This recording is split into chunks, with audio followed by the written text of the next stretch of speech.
There's something almost magical about that first homegrown tomato of the season.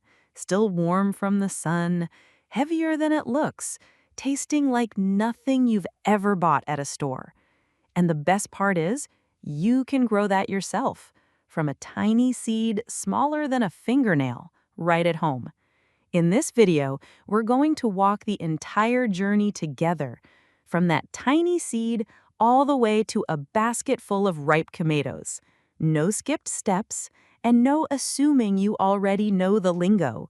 Whether this is your very first time starting seeds, or you've tried before and ended up with leggy, sad little plants, by the end of this, you'll know exactly what to do, and, just as importantly, why you're doing it. We'll cover choosing the right varieties for your space, starting seeds indoors at the right time, giving seedlings the light and care they need, preparing the perfect spot, hardening them off and getting them in the ground, supporting and pruning them through summer, feeding and watering them to keep them productive, troubleshooting the problems that trip up everyone, and finally harvesting at the peak of flavor. That's a lot of ground, so we'll take it one calm step at a time. Think of this less as a lecture and more as the two of us spending an afternoon in the garden, where I show you everything I wish someone had shown me when I started. So grab a coffee, get comfortable, and let's begin right where every tomato begins, with the seed. Before we even open a seed packet, let's slow down and talk about choosing what to grow, because this one decision shapes everything that follows. The first thing to understand is the split between two types of tomatoes, determinate and indeterminate. Determinate varieties grow to a fixed size, or when you want a big batch of tomatoes all at once for sauce or canning. Indeterminate varieties are the opposite. They keep growing and producing right up until frost, often reaching well over 6 feet tall. They need sturdy support and a little pruning, but they reward you with a steady trickle of tomatoes all summer long. Most of those classic slicing tomatoes you picture in a sandwich are indeterminate. Then there's the choice between hybrids and heirlooms.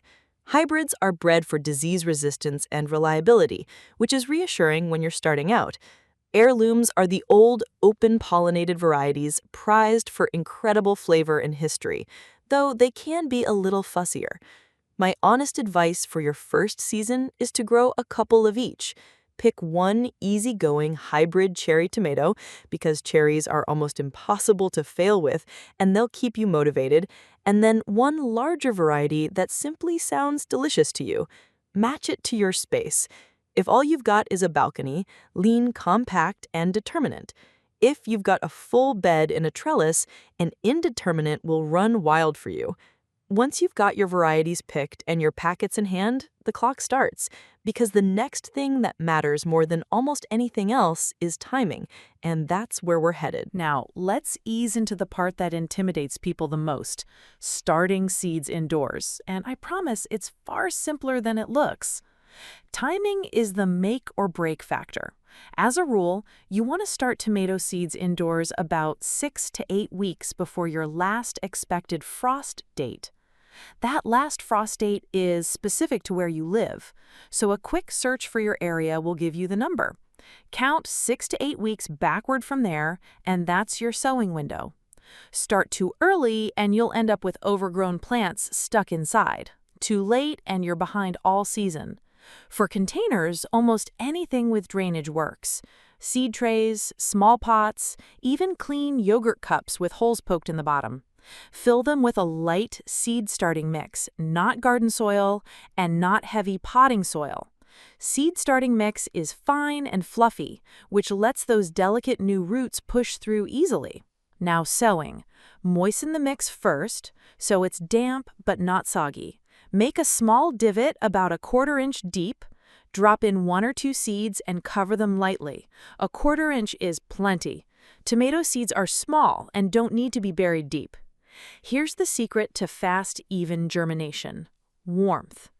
Tomato seeds sprout best when the soil sits around 70 to 80 degrees. A warm spot on top of the refrigerator works, but a simple seedling heat mat makes it almost foolproof. Cover the tray with a clear lid or plastic to hold humidity, and keep the mix lightly moist. In 5 to 10 days, you'll spot the first loops of green pushing up through the surface. That little moment never gets old, no matter how many seasons you do this. The instant those sprouts appear, everything changes, and the very next thing they're going to demand is light. Let's talk about that. So your seeds have sprouted, and gently the focus shifts from warmth to light, because this is the stage where most people accidentally sabotage their plants. The moment seedlings emerge, they need a lot of bright light, and they need it close. A sunny windowsill sounds romantic, but it's almost never enough. The seedlings stretch toward the glass, growing tall, pale, and floppy, what gardeners call leggy. A leggy seedling is a weak seedling. The fix is simple. Give them strong light from directly above, just a couple of inches over the tops of the plants. If you're using a grow light, keep it close and run it around 14 to 16 hours a day. As the seedlings grow, you raise the light to keep that gap small. This is probably the right moment to mention because people always ask that the trays, the heat mat, the grow light, all this simple gear I'm using here, I've gone ahead and put links to in the description below, so you don't have to go hunting for the same stuff. Use it or don't. The techniques work either way. Watering at this stage should be gentle. Let the surface dry slightly between waterings and water from the bottom when you can by setting the tray in a shallow bit of water and letting it wick up. That keeps the leaves dry and the roots reaching downward. Once your seedlings have their first true leaves, the second set, which actually look like tomato leaves, you can pot them up into slightly larger containers to give the roots room. Handle them by those leaves, never the fragile stem. Give them a few weeks of this care, and they'll transform into sturdy little plants, almost ready for the garden. But before they move outside, let's get the spot that's waiting for them ready first. That's where we head next. While your seedlings are toughening up indoors, let's gently shift outside and get their future home ready. Because where you plant matters every bit as much as how you plant. Tomatoes are sun worshippers. They want a spot that gets at least 6 to 8 hours of direct sunlight a day, and more is even better. Much less than that, and you'll end up with a leafy plant and disappointing fruit. So before anything else, watch your yard for a day and find that bright, open spot. Next comes the soil, and this is where a great harvest is really made. Tomatoes love rich, loose, well-draining soil full of organic matter. A week or two before planting, work a few inches of compost or well-rotted manure into the top several inches of your bed. That feeds the soil, improves drainage, and gives those roots the loose texture they love to grow into. If your native soil is heavy clay or just poor, don't fight it. A raised bed or a large container filled with good quality soil and compost solves the problem completely. And for containers, go big. A 5-gallon size is really the minimum for a single plant, because tomatoes are thirsty, and a small pot dries out far too fast. If you like to be precise, tomatoes prefer slightly acidic soil, somewhere around a pH of 6 to 6.5. A simple, inexpensive test kit will tell you where you stand. But honestly, if you're adding plenty of compost, you're usually in good shape without overthinking it. Get this groundwork right, a sunny spot and rich, living soil, and you've stacked the deck in your favor before a single plant goes in. With the bed prepared and waiting, it's finally time to bring our seedlings out to meet it. Let's do that carefully. With that sunny bed prepped and waiting, let's settle into one last step before planting, one that sounds fancy but is really just good manners toward your plants: hardening off. Your seedlings have lived their whole lives in stable, cozy indoor conditions. If you take them straight from that into full sun and wind, the shock can stunt or even kill them. Hardening off is simply the process of introducing them to the outdoors gradually. Over the course of about a week to 10 days, set them outside for a little longer each day.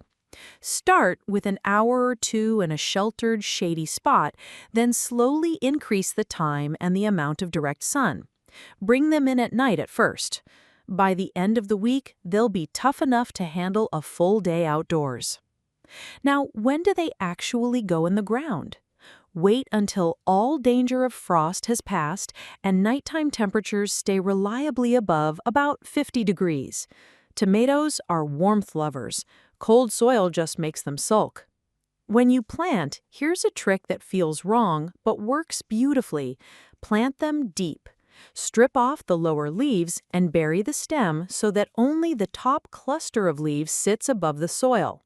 Tomatoes grow roots all along any buried stem, so deep planting gives you a much stronger, more drought-resilient root system.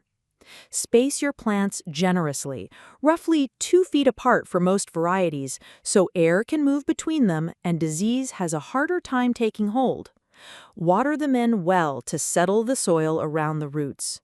And just like that, your plants have made the leap from windowsill to garden. They're in their forever home now, but to climb and thrive, they're going to need something to lean on.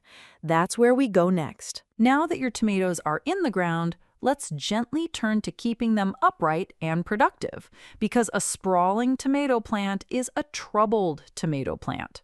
Tomatoes left on the ground are vulnerable to rot, pests, and disease splashing up from the soil. So we give them support, and you've got a few good options. Cages are the easiest. You set them over the young plant and let it grow up through the rings. Stakes work too. You tie the main stem to a tall stake as it grows. And trellises or strings are wonderful for those tall, indeterminate vines. Whatever you choose, get it in place early while the plant is small so you're not wrestling a giant later. Pruning is where determinate and indeterminate matter again. On indeterminate vines, you'll notice little shoots growing in the crook where a branch meets the main stem. These are called suckers. Pinching out some of those suckers keeps the plant focused on fruit and airflow rather than endless leaves. You don't have to remove them all, but thinning them helps. For determinate varieties, go easy and barely prune at all, because they set their fruit on those branches, and heavy pruning costs you tomatoes. One habit worth building is to pinch off any leaves touching the soil and keep the bottom several inches of stem clear as the plant grows. That simple move prevents a lot of the soil-borne disease we'll talk about shortly. Stay on top of this through early summer. Just a quick check every few days, and your plants will reward you by climbing strong and channeling their energy where you want it. With the structure handled, the next piece is the daily rhythm that actually fills those vines with fruit, water, and food. Let's ease into that. Let's settle into the quiet, steady work of summer, watering and feeding, because consistency here is what separates a few tomatoes from a real harvest.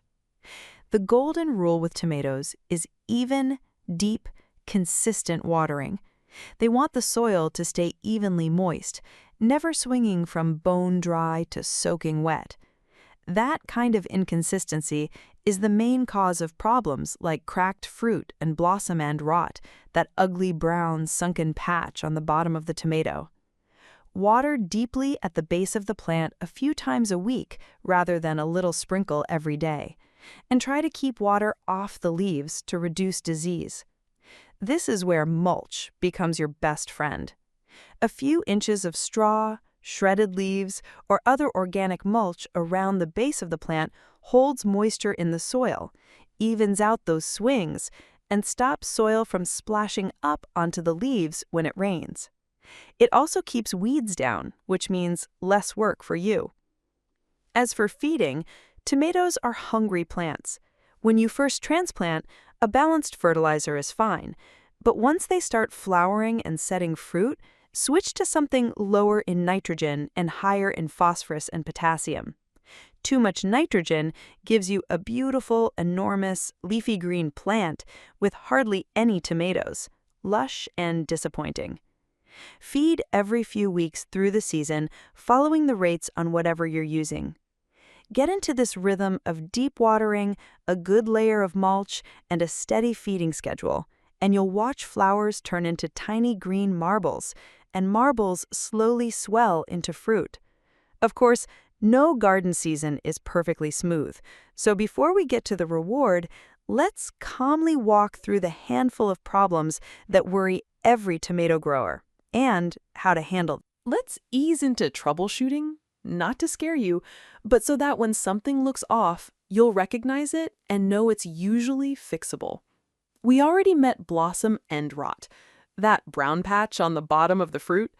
It looks like a disease, but it's really a calcium and watering issue. The fix is almost always more consistent watering and good mulch, so the plant can actually take up the calcium that's already in the soil. Then there's blossom drop, flowers forming and then falling off without setting fruit. This is usually caused by temperature extremes, very hot days or cold nights, and sometimes too much nitrogen. Often it resolves on its own as the weather settles. Yellowing leaves, especially starting at the bottom, can mean a few things, but the most common are simply older leaves aging out or the early stages of fungal disease creeping up from the soil. This is exactly why we keep those bottom leaves trimmed and water at the base. Prevention beats cure. And then the hornworm. These big green caterpillars can strip a plant fast, but they're easy to handle. Just pick them off by hand when you spot the chewed leaves and droppings. They're dramatic, but not a crisis. The thread running through nearly all of these is the same. Good airflow, consistent watering, mulch, and a quick walk through your plants every few days to catch things early. Most tomato troubles are far easier to prevent than to cure, and a few minutes of attention goes a long way. Handle these calmly as they come, and your plants will keep right on producing. Which brings us, at last, to the part you've been waiting for all season, the harvest. Let's finish there. And now we arrive gently at the most rewarding moment of all, picking that first ripe tomato. The best time to harvest is when the fruit has developed full color and gives just slightly to a gentle squeeze. You don't have to wait for it to go soft on the vine. In fact, once a tomato starts to color up, you can pick it a touch early and let it finish ripening on the counter, which also protects it from pests and cracking. Just twist gently or snip with the stem, and it should release easily. A quick tip that surprises people: never put your homegrown tomatoes in the refrigerator. Cold mutes that incredible flavor and turns the texture mealy. Keep them on the counter, out of direct sun, and enjoy them at their peak. And here's the beautiful part. If you're growing an indeterminate variety, this isn't a one-time event. The plant will keep flowering and fruiting, and the more you pick, the more it produces, often right up until the first frost of fall. So let's take a breath and look back at the whole journey. We started with a seed smaller than a fingernail. We gave it warmth, then light, prepared a sunny home for it, planted it deep, supported it, pruned it, fed it, watered it, watched over it, and now here we are, hands full of fruit we grew ourselves. That's the entire arc from seed to harvest, and you now have everything you need to do it yourself. If this helped you and you'd like to grow right alongside me through the season, consider subscribing so you don't miss what's next. Until then, get your hands in the soil, be patient with yourself, and enjoy every step. I'll see you in the next one.